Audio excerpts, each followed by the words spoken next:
네, 안녕하세요. 축구 생각입니다. 축구 승부 패터도 1회차 간단하게 복귀하고 승부식 2회차 프로토 총 7경기 준비를 해왔고요. 7경기에 대해서 공유를 드리도록 하겠습니다. 자, 일단 뭐 토요일, 일요일 제가 14경기 프로토를 공유를 드렸는데, 일단 뭐 커뮤니티에 남겼다시피 어느 번은 14개 중에 10개가 일단은 적중을 했고요.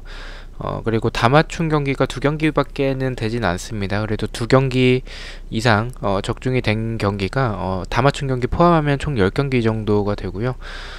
일단은 뭐 1회차부터 간단하게 복귀를 하겠습니다. 일단 제가 계속 분석을 해오는데 도움이 많이 되셨을지는 모르겠습니다. 이번 회차 같은 경우에는 제가 좀 정밴드 이변을 봤던 그런 투포를 썼던 그런 아까운 픽들도 제가 드렸었고, 그리고 이변을 좀 잡지 못한 그런 픽들도 좀 있었어서 그 부분은 좀 죄송하게 생각을 하고 있고요.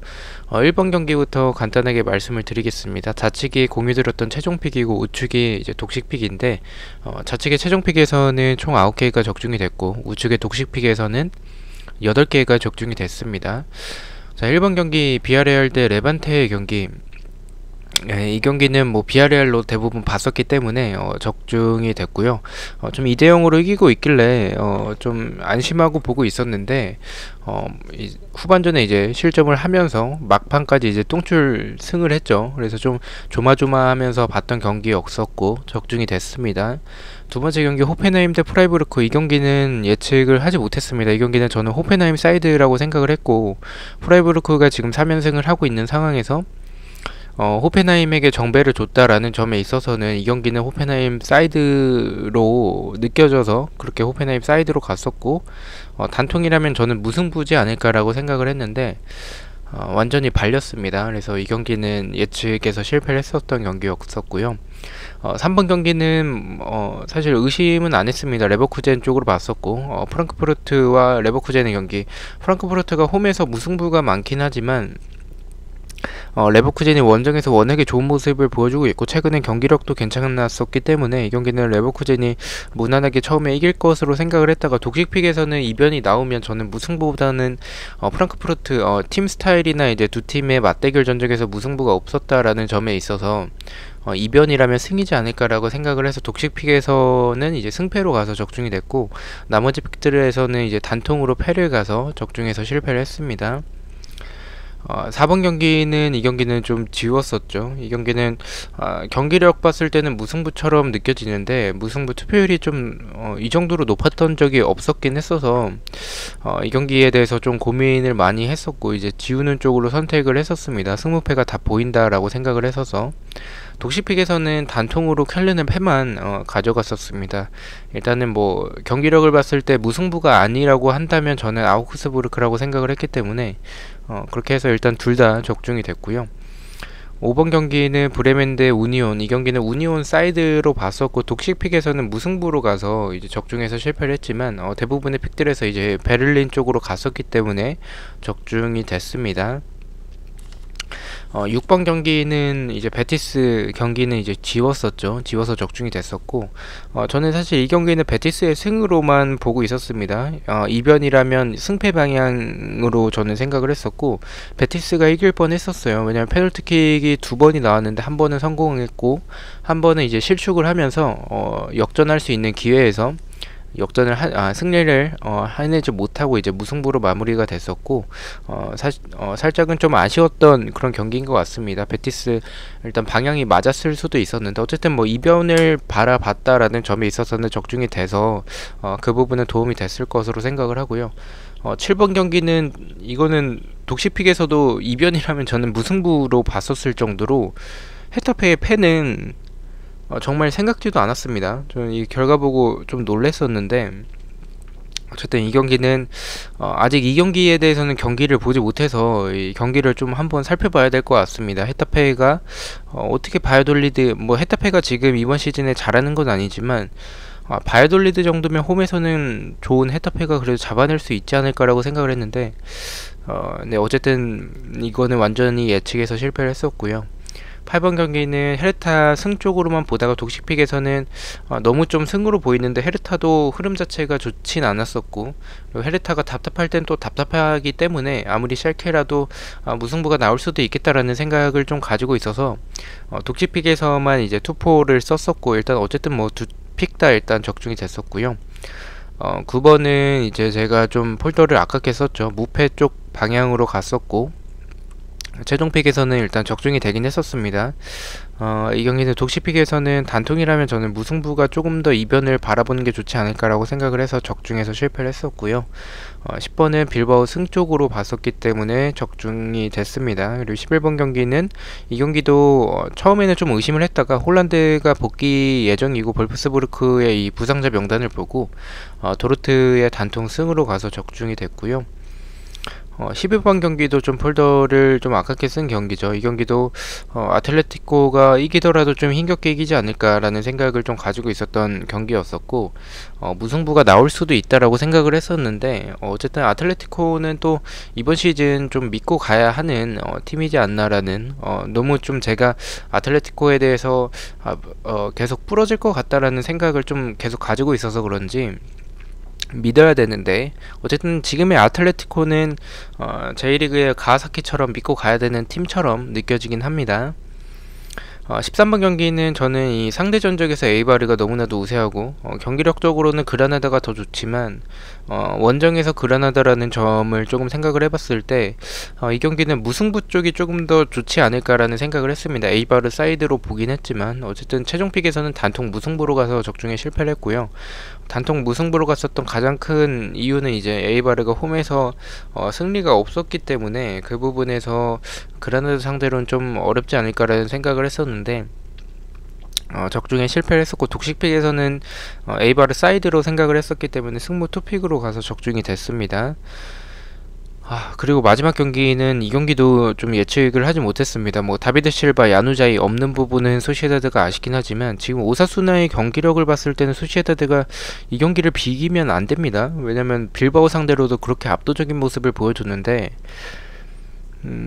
네, 어쨌든 뭐 경기력만으로만 이제 할 수 없는 게 승무패 토토기 때문에 어쨌든 제 예측에서 이제 틀렸었던 경기였었습니다.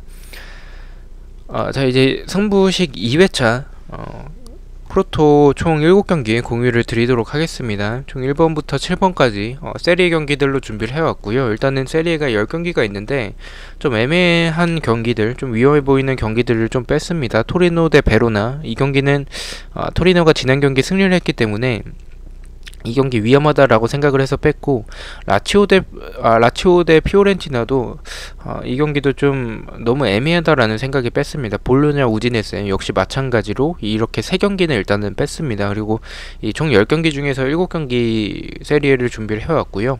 1번 경기부터 말씀을 드리겠습니다. 칼리아리 대 베네벤토죠. 베네벤토의 경기고요. 배당적인 확률은 국내에선 비슷한 흐름, 해외 배당에서는 승무 쪽을 가리키고 있습니다. 일단 상대 전적에서는 칼리아리가 2승으로 좀 우세한 모습을 보여주고 있고요. 하지만 칼리아리 지금 2연패하고 있습니다.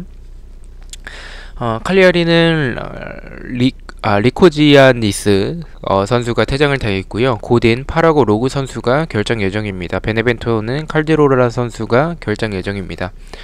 스타일을 간략하게 말씀을 드리면 칼리아리는 일단은 공격진의 능력이 준수합니다. 뭐 시메오네나 페드로 이런 선수들이 좋고요.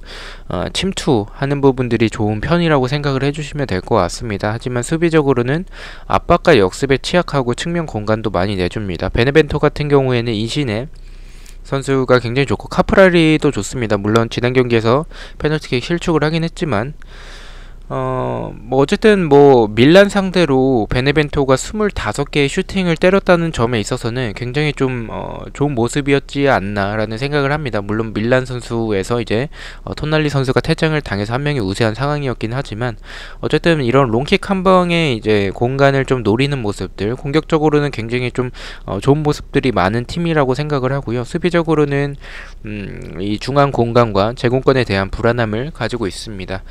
저는 개인적으로 이 경기는 좀 이변으로 생각을 하고 있습니다. 칼리아리가 이번 시즌 좋지 않은 모습을 보여주고 있다라고 생각을 하고요. 일단은 뭐 나인골란이 빠지고 나서 그게 뭐 지금까지는 뭐 실이죠. 어쨌든 공격진의 능력 자체는 굉장히 좋지만 수비적으로 역습과 이런 측면 공간을 내주는 부분들은 저는 이 베네벤토의 공격력이면 원정이라 할지라도 저는 해볼만 하다라고 생각을 하고 있습니다. 무승부도 좀 괜찮아 보이는 경기긴 하지만 저는 이 경기는 완전한 이변으로 칼리아리의 패를 바라보고 있습니다. 언어버 같은 경우에는 베네벤토도 수비적으로 좀 불안하고요. 칼리아리 역시 수비적으로 불안합니다. 약간 언더의 느낌도 살짝은 있지만 그래도 두 팀의 스타일을 봤을 때 공격적으로는 그래도 좋은 모습을 보여주고 있는 두 팀이라고 생각을 해서 저는 이 경기는 좀 오버지 않을까라고 생각을 하고요. 핸디캡 같은 경우에는 제가 칼리아리의 패로 이변을 바라보고 있기 때문에 핸디캡 패로 말씀을 드리도록 하겠습니다. 자, 2번 경기입니다. 크로토네 대 로마의 경기고요. 배당적인 확률은 국내에선 패배당, 해외 배당에선 무승부와 패 쪽을 가리키고 있습니다. 상대 전적은 4패. 로마가 굉장히 우세하고요. 크로토네 같은 경우에 치가리니, 베날리 선수가 결장 예정이고 로마는 미란테 키퍼, 스피나촐라 그리고 페드로 선수가 결장 예정입니다. 로마는 일단은 2연승을 하고 있습니다. 로마 같은 경우에는 뭐 크게 설명할 필요는 없겠지만 뭐 은키타리안, 뭐 제코 이런 선수들이 있고요. 제공권이 굉장히 좋고 은키타리안이 세리에랑 잘 어울리는 것 같습니다. 잘 하고 있고요. 크로스 공격들이 굉장히 좋습니다. 수비적으로는 중앙에 대한 공간들과 크로스 수비할 때 좀 불안한 부분, 아무래도 3백을 쓰다 보니까 측면에 대한 공간들이 좀 있고, 그리고 전체적으로 로마의 결정력은 좀 아쉽다라는 생각을 가지고 있습니다. 크로토네 같은 경우에는 뭐 레카나 은앙코 선수 이런 선수들이 있고요. 측면이나 이제 역습을 나아갈 때 스피드 자체는 굉장히 좋게 봤습니다. 하지만 수비적으로는 라인이 좀 낮지는 않습니다. 좀 약간 어쨌든 낮지 않다라고 평가를 할 수 있겠고요. 그래서 좀 공간에 대한 불안함이 굉장히 많습니다. 세트피스에서도 좀 불안한 부분들이 있고요. 이 경기는 약간은 의심이 되긴 합니다. 이 경기를 좀 무승부를 갈까에 대해서 좀 고민을 했었던 경기지만 어쨌든 지금 상대 전적에서 로마가 좀 압도적인 모습을 보여주고 있고, 그리고 크로토네가 보여주는 이런 수비적인 모습들을 생각을 해본다면 저는 그래도 로마가 지난 경기에 또 좋은 경기력을 보여줬었기 때문에 이 경기를 승리로 장식하지 않을까라는 생각을 가지고 있습니다. 크로토네의 패를 바라보고 있고요. 언어버 같은 경우에는 사실 이 경기는 오버가 정배고 언더가 완전한 역배입니다. 그래서 이 언어버를 그렇게 추천드리지는 않습니다. 하지만 제 생각을 말씀을 드리자면 크로토네가 저는 개인적으로 좀 수비적으로 나올 가능성이 좀 높다라는 생각을 합니다. 이 라인이 좀 낮지 않아서 이런 뒷공간에 대한 불안함은 있겠지만 사실 로마가 제코 선수가 있기 때문에 그런 역습에서의 스피드가 뭐 나쁘진 않지만 그런 스피드가 폭발적이라는 느낌보다는 오히려 이런 제공권이나 크로스 공격에서 더 좋은 팀이지 않나라는 생각을 가지고 있습니다. 그래서 많은 득점이 나오진 않을 것 같고 그리고 로마의 결정력 등을 생각을 해본다면 저는 이 경기는 좀 언더에 가깝지 않을까라는 개인적인 생각을 가지고 있습니다. 핸디캡 같은 경우에는 말씀드렸던 로마가 좀 간신히 이길 가능성이 있다라고 생각을 해서 핸디캡 무승부로 말씀을 드리겠습니다. 자, 3번 경기입니다. 삼프도리아 대 인터밀란의 경기고요. 상대 전적 압도적입니다. 5패, 인터밀란이 5승을 하고 있고요. 삼프도리아 2연패 하고 있습니다. 삼프도리아는 약간 남자의 팀이에요. 세리에에서는 이번 시즌 무승부가 2번밖에 없을 정도로 대부분의 경기들이 승패 쪽으로 나눠지고요. 페라리 가비아디니 선수가 결장 예정이고 인터밀란의 산체스가 일단은 결장 의심으로 나오고 있습니다. 인터밀란 흐름 굉장히 좋죠. 8연승 하고 있고요. 뭐 따로 인터밀란에 대해서 설명하진 않겠습니다. 워낙에 지금 세리에에서 극강의 모습을 좀 보여주고 있는 팀이고 굉장히 강력한 모습을 보여주고 있습니다. 이번 시즌 유일하게 패배를 했던 게 이제 AC 밀란과의 경기였었죠. 그래서 그 정도로 지금 이번 시즌 흐름이 챔스에서는 이제 개털렸지만 그래도 리그에서는 좋은 모습을 보여주고 있습니다. 하지만 수비적으로는 이제 측면에 대한 공간들이 조금은 있습니다. 3백을 써서 그런지 삼프도리아는 퀄리아렐라 선수가 있죠. 그래서 이런 압박 공격도 생각보다는 굉장히 좀 준수한 편이고요. 침투나 이제 베레 선수도 굉장히 좋은 모습을 보여주고 있고 한 방을 보유하고 있는 팀입니다. 하지만 수비적으로는 굉장히 좀 불안한 모습들이 많습니다. 수비 숫자든 뭐 세트피스든. 그래서 저는 이 경기는 의심하지는 않습니다. 삼프도리아의 패를 바라보고 있고요. 인터밀란이 연승이 좀 너무 길다라는 점에 있어서 좀 의심을 해볼까라고도 생각을 해봤지만, 지금 삼프도리아가 보여주고 있는 이런 수비력을 생각을 해본다면, 또 반대로 인터밀란이 보여주고 있는 이런 공격력을 생각을 해본다면 저는 삼프도리아의 패로 생각을 하고 있습니다. 언오버 같은 경우에는 오버를 말씀을 드리겠습니다. 따로 설명하진 않겠습니다. 이 경기는 좀 오버에 너무 가까운 경기라고 생각을 하고요. 핸디캡 같은 경우에는 저는 인터밀란이 2점차 이상으로 승리할 수 있는 그런 경기라고 생각을 해서 삼프도리아의 핸디캡 패를 말씀을 드리도록 하겠습니다. 자, 4번 경기입니다. 아탈란타 대 파르마의 경기고요. 일단은 상대 전적 이 경기도 아탈란타가 파르마 상대로 4승으로 굉장히 우세한 모습을 보여주고 있습니다. 일단은 아탈란타는 파사리치 선수가 결장 예정이고, 파르마는 특별한 부상자는 없는 것 같습니다. 아탈란타는 뭐 무리엘, 뭐 일리치치 굉장히 좋죠. 자파타 선수도 있고요. 뭐 따로 설명하지 않겠습니다. 아탈란타도 뭐 닭공을 보여주지만 이 수비, 아무래도 공격에 가담하는 선수가 많기 때문에 수비할 때는 좀 불안한 모습들이 있습니다. 파르마는 지금 이제 클루세스키가 유벤투스로 이적을 하면서 전체적으로 쿠추카, 뭐 코르넬리우스 선수도 있긴 한데 쿠추카 선수 외에는 좀 창의적인 모습들이 안 나옵니다. 그만큼 좀 공격을 풀어나가는 데 있어서 좀 답답한 모습들이 많고 3연패를 하고 있습니다. 무승부가 좀 많은 편의 모습을 이번 시즌 보여주고 있고요. 뭐 역습이나 중거리 이런 부분들은 있지만 최근에 수비도 좀 너무 좋지 않고 공간도 굉장히 많습니다. 압박에 좀 고전하는 모습들도 많고요. 그래서 이 경기는 좀 아탈란타가 너무 좀 우세해 보이는 경기라고 생각을 하고, 사실 추천은 아탈란타의 승을 말씀을 드리고 싶지만 저는 인터밀란은 그대로 들어올 것 같습니다. 근데 로마와 아탈란타 둘 중 한 경기는 조금 이변이 나올 것으로 저는 개인적으로 생각을 하고 있고요. 고민을 많이 해봤지만 지금 현재까지 봤을 때 파르마의 연패 흐름이 너무 길고, 그리고 파르마가 어쨌든 이번 시즌 무승부가 많은 모습을 보여주고 있는 팀이기 때문에 아탈란타가 이른 시간에 이제 골을 득점을 하지 못하거나 아니면 선제의 실점을 하게 되면 이 경기 저는 조금 고전할 가능성도 있다라는 생각을 가지고 있습니다.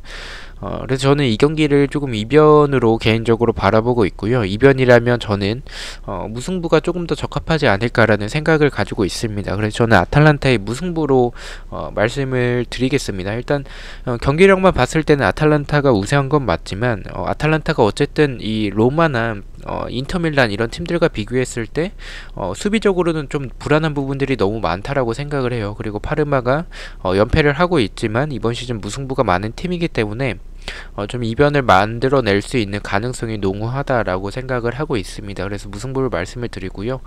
언오버 같은 경우에는 오버를 말씀을 드리겠습니다. 어쨌든 아탈란타 역시 수비적으로 불안하고 파르마도 수비적으로 불안한 편입니다. 그래서 저는 이 경기는 좀 다득점의 경기가 될 것으로 생각을 하고 있고요. 핸디캡 같은 경우에는 제가 무승부로 이변을 바라보고 있기 때문에 아탈란타의 핸디캡 패를 말씀을 드리도록 하겠습니다. 자, 5번 경기입니다. 사스올로 대 제노아의 경기 말씀을 드리겠습니다. 배당적인 확률은 국내에선 비슷하고요. 해외 배당에선 승과 무승부 쪽을 가리키고 있습니다. 일단 상대 전적은 2승 1무 2패로 동일한 모습을 보여주고 있고요. 사솔로는 리치 선수가 결장 예정이고, 제노아 같은 경우에는 비라스치, 펠레그리니, 스트라로, 판데프, 특히나 중원에서 스트라로, 그리고 공격에서의 판데프 선수의 결장은 조금 제노아에 있어서는 좀 타격이 크지 않나라는 생각을 가지고 있는데, 근데 지금 제노아가 이런 그 주축 자원 2명이 빠졌는데도 불구하고 최근에 2경기 동안 패배가 없습니다. 그만큼 뭐 흐름이 그렇게 나쁘다는 생각은 없습니다. 경기력은 좋진 않은데, 어쨌든 뭐 경기력을 말씀을 드리면 제노아는 이 롱킥으로 이제 공간을 노리는 이런 역습적인 부분들이 좋고, 좀 수비적으로 나오는 모습들이 많습니다. 점유율을 좀 내주는 축구를 하고요. 그래서 점유율이 상당히 좀 밀리는 모습들이 많습니다. 하지만 수비적으로 굉장히 좀 불안한 부분이 많고, 이 네, 쇼무로도프 이 선수가 굉장히 좀 좋은 모습을 많이 보여줬다라고 생각을 합니다. 사솔로는 간단하게 말씀을 드리면 굉장히 공격에서 굉장히 좋은 모습을 많이 보여주고 있고 공격력이 굉장히 좋습니다. 뭐 보가나 뭐 카푸토 뭐 두리치치 굉장히 좋은 선수들을 트라오레 뭐 이렇게 좋은 선수들을 보유하고 있고요. 하지만 이 사솔로 같은 경우에는 라인이 좀 높기 때문에 수비적으로는 뒷공간에 대한 좀 불안함을 가지고는 있습니다. 그래서 저는 이 경기는 살짝은 불안하긴 해요. 그래서 패스를 하시는 것도 괜찮을 것 같긴 합니다. 왜냐면 사솔로가 분명히 공격적으로 나올 거고 제노아가 이 사솔로의 뒷공간을 노릴 수도 있을 것 같다는 생각을 좀 가지고 있고 최근에 흐름이 나쁘지 않기 때문에 이변을 가져가시는 것도 괜찮아 보이긴 합니다. 하지만 일단은 어쨌든 뭐 지금 제노아의 수비가 굉장히 좋지 않고 사솔로는 공격적으로 좋은 모습들을 보여주고 있고 이번 시즌 굉장한 모습들을 보여주고 있기 때문에 저는 개인적으로는 의심하지 않고 사솔로의 단통 승으로 가보도록 하겠습니다. 언어버 같은 경우에 이 경기도 오버가 정배인데 저는 좀 언더 쪽으로 생각을 하고 있습니다. 왜냐면 제노아가 분명히 수비적으로 나올 거고 사솔로는 개인적으로 봤을 때 좀 공간이 있을 때 오히려 더 좋은 모습을 보여주고 있는 팀이라고 생각을 합니다. 그런 모습들을 생각을 해본다면 의외로 좀 사솔로가 고전할 가능성도 있고 이기더라도 좀 꾸역승의 경기가 되지 않을까라는 생각을 가지고 있어서 저는 저득점 경기로 보고 언더 쪽을 말씀을 드리고요. 핸디캡도 말씀드렸다시피 핸디캡 무승부로 말씀을 드리도록 하겠습니다. 자, 6번 경기입니다. 나폴리 대 스페치아의 경기고요.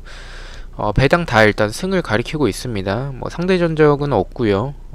나폴리 삼프도리아보다 더 남자의 팀입니다. 이번 시즌 무승부가 단 한 번밖에 없습니다. 그만큼 좀 승과 패 쪽으로 나눠지는 모습을 보여주고 있고요. 나폴리는 메르텐스 그리고 오시멘 선수가 이제 결장 공격에서 두 명이 없는 게 좀 아쉽긴 합니다. 스페치아 같은 경우에는 바스토니, 리치, 아카폴라 선수가 이제 결장 예정이고요. 스페치아는 지금 3연패를 하고 있고 차보트 선수가 이제 퇴장을 당했기 때문에 이번 경기 출전을 하지 못합니다. 나폴리는 설명드리진 않겠습니다. 지난 경기 슈팅을 34개나 때렸어요. 그만큼 굉장히 공격에서는 슈팅 기회를 많이 만들어낸다라고 보실 수가 있겠고요. 스페치아는 은졸라 기아시 선수가 있습니다. 약간은 좀 저번에도 말씀을 드렸다시피 스페치아는 좀 리즈 같은 EPL의 리즈처럼 좀 스타일이 좀 비슷하지 않나 라는 생각을 가지고 있습니다. 리즈의 약간 다운그레이드 버전이라고 생각이 드는데 굉장히 압박을 타이트하게 강하게 하는 편이고 세트피스나 이제 침투하는 모습들 크로스 공격들이 좋고 결정력도 좀 리즈랑 비슷해요. 공격은 찬스는 많이 만들어내는데 득점을 하지 못하고요. 그래서 지금 공격력에 비해서 순위가 지금 18위에 위치하고 있는 게 그런 결정력 부분이지 않을까라는 생각을 가지고 있습니다. 수비적으로는 좀 불안한 부분들이 많고요. 특히나 뭐 공간적인 부분과 세트피스에서도 불안한 부분들이 많습니다. 이 경기는 의심하지 않습니다. 나폴리의 승을 바라보고 있고요.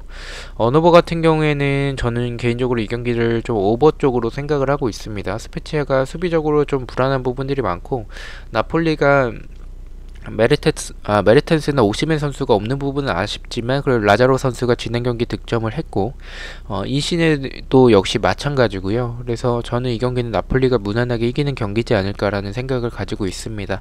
언어버 같은 경우도 오버 쪽을 말씀을 드리고요. 핸디캡 같은 경우에는 핸디캡 승 쪽으로 좀 이 경기는 다득점의 나폴리의 대승이 나올 수 있는 경기지 않을까라는 생각을 가지고 있습니다. 자, 7번 경기입니다. 밀란 대 유벤투스의 경기고요. 배당적인 확률은 국내에선 무승부와 패, 해외 배당에선 승과 패 쪽으로 가리키고 있습니다. 원래는 이 경기를 죄송합니다. 원래는 이 경기를 좀 빼려고 했었어요. 왜냐면 밀란 이번 시즌 너무나도 좋고 유벤투스는 좀 너무나도 좋지 않은 상황에서 유벤투스가 정배를 받았기 때문에 이 경기를 패스하려고 좀 생각을 하다가 그래도 지금 세리에 이번 주에 있는 세리에 경기들 중에서 가장 좀 재밌어 보이는 경기여서 포함을 시키긴 했습니다. 프로토로 가실 분들은 빼시는 것도 추천을 드립니다. 왜냐면 언오버나 뭐 핸디캡이나 승무패나 다 좀 어려운 경기인 것 같아서 좀 패스하시는 것도 괜찮을 것 같다라고 생각을 하고요.